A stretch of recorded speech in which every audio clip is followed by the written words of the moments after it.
Assalomu alaykum. Kechagi kun jahonda yana muhim hodisalar ro'y berdi. Ana shular haqida yana odatdagidek kundalik xabarnomamizda.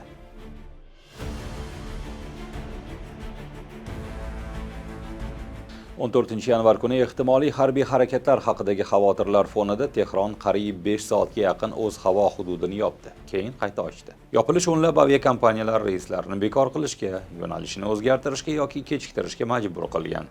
Vaqtinchalik yopilish prezident Donald Trump Eron bilan bog'liq vaziyatga qanday javob berish haqida o'ylab turgan bir paytda sodir bo'ldi. Eron esa so'nggi yillardagi eng yirik hukumatga qarshi norozilik namoyishlarini boshdan kechiryapti. Oq uydagi manbalar esa Trump vaziyatga nisbatan kutish va kuzatish pozitsiyasini tutayotganini bildirdi. Trump o'zi ham jurnalistlarga noroziliklarni bostirish jarayonida o'ldirishlar kamayib borayotgani haqida ma'lumot olganini aytgan. U AQSh harbiy ehtimoliy aralashuvini inkor etmadi va jarayon qanday kechishini kuzatamiz dedi. Trump ma'muriyati Erondan juda yaxshi bayonot olganini qo'shimcha qildi. Isroil va yevropalik rasmiylar esa AQSh harbiy aralashuvi yaqin vaqtlarda sodir bo'lishi mumkin demoqda.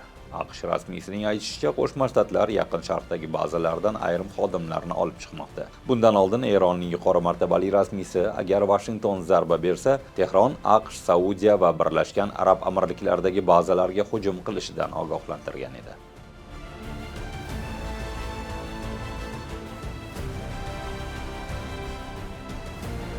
AQSh prezidenti Donald Trump Reuters agentligiga bergan intervyusida Ukrainada tinchlik bitimining tuzilishiga Moskva emas, Kiyev to'sqinlik qilayotganini aytdi. Uning so'zlariga ko'ra, Rossiya prezidenti Vladimir Putin urushni yakunlashga tayyor, Ukraina esa kelishuvga kamroq tayyor. AQSh yetakchiligidagi muzokaralar nega Yevropadagi eng yirik mojaroni to'xtata olmaganiga doir savolga Trump shunchaki Zelenskiy deb javob berdi va tafsilotlarni aytmadi. Aslida esa 2025-yildagi AQSh razvedkasi bahosida Vladimir Putin hamon butun Ukraina hududi ustidan nazorat o'rnatishga intilayotgani aytilgandi. Bundan tashqari, AQSh razvedkasi xulosalari ko'p jihatdan Yevropa maxsus xizmatlarining baholari bilan mos keladi. Dekabr oyida Germaniya tashqi ishlar vaziri Yohan Vadeyful ham Rossiya prezidenti tinchlik muzokaralarini boshlamaslik uchun bahonalar izlayotganini aytgan edi.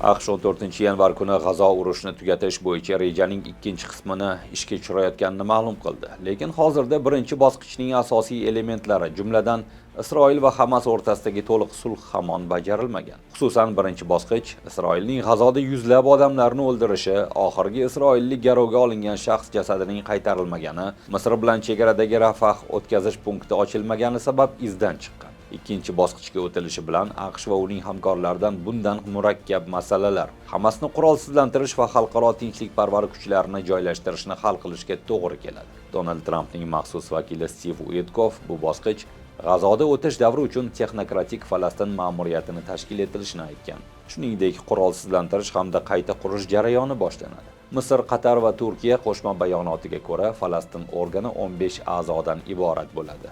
Unga Falastin ma'muriyatida sobiq vazir o'rinbosari bo'lgan, sanoat zonalarini rivojlantirish bilan shug'ullangan Ali Shaat rahbarlik qiladi.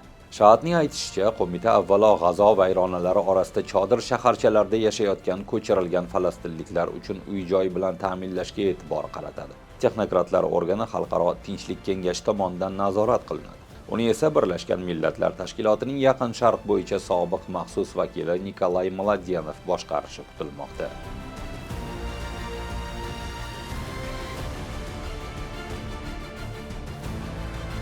Ukrainaning sobiq bosh vaziri Yuliya Timoshenko o'zining Batkivshchina partiyasi ofisida tintuvlar bo'lib o'tganini tasdiqladi. U chorshanba ertalab butun tun davom etgan tergov harakatlari haqida yozdi. Ular hech narsa topishmadi, shuning uchun shunchaki mening ish telefonlarimni, parlament hujjatlarimni va rasmiy deklaratsiyada to'liq ko'rsatilgan shaxsiy jamg'armalarimni olib ketishdi, deb yozdi u. Timoshenko korrupsiya ayblovlarini rad etdi. Ixtisoslashtirilgan korrupsiyaga qarshi prokuratura Timoshenkoga gumon haqida rasmiy bildirishnoma topshirgan. U Rada deputatlarini sotib olishda ayblanmoqda. Yuliya Timoshenkoga mansabdor shaxslarga noqonuniy manfaat taklif qilish aybi qo'yilgan. Rasmiylarga ko'ra, tergov mazkur shaxsga gumon e'lon qilish uchun yetarli dalillar to'plagan va bu ish siyosiy ta'qib emas. Shuningdek, boshqa fraksiyalardan qariyb 20 nafar deputat muayyan qonun loyihalari uchun ovoz berish evaziga pul olgani ehtimoli tekshirilmoqda. Timoshenko 2005-yilda hamda 2007-2010 yillarda Ukraina bosh vaziri bo'lgan.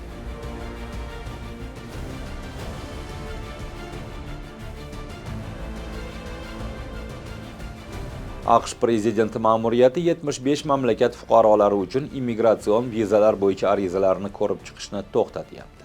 Bu Washingtonning immigratsiyaga qarshi choralarini kuchaytirishning bir qismi hisoblanadi. Bu haqda bayonot bergan AQSh Davlat departamenti matbuot kotibining aytishicha, bu tanaffus Lotin Amerikasi va Bolqonning ayrim mamlakatlari, Pokiston va Bangladesh kabi Janubiy Osiyo mamlakatlari, O'zbekiston va Qozog'iston kabi Markaziy Osiyo mamlakatlari hamda Afrika, Yaqin Sharq va Karib havzasidagi ko'plab davlatlar fuqarolariga ta'sir qiladi. Tanaffus joriy yil 21-yanvardan boshlanadi.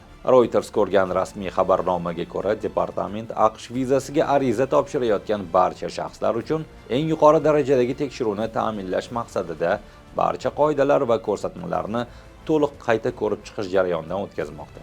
AQSh elchixonalari va konsulliklariga yuborilgan xabarda bu mamlakatlardan bo'lgan arizachilar AQShda davlat uchun moliyaviy yuk bo'lish xavfi yuqori bo'lgan shaxslar hisoblanishi va yordam so'rashi haqida aytilgan. Bu qaror AQShga tashrif buyurish, vizitor vizalariga ta'sir qilmaydi. Bu turdagi vizalar 2026-yilgi Jahon chempionati va 2028-yilgi Olimpiada o'yinlariga AQSh mezbonlik qilishi sabab e'tibor markazida turibdi.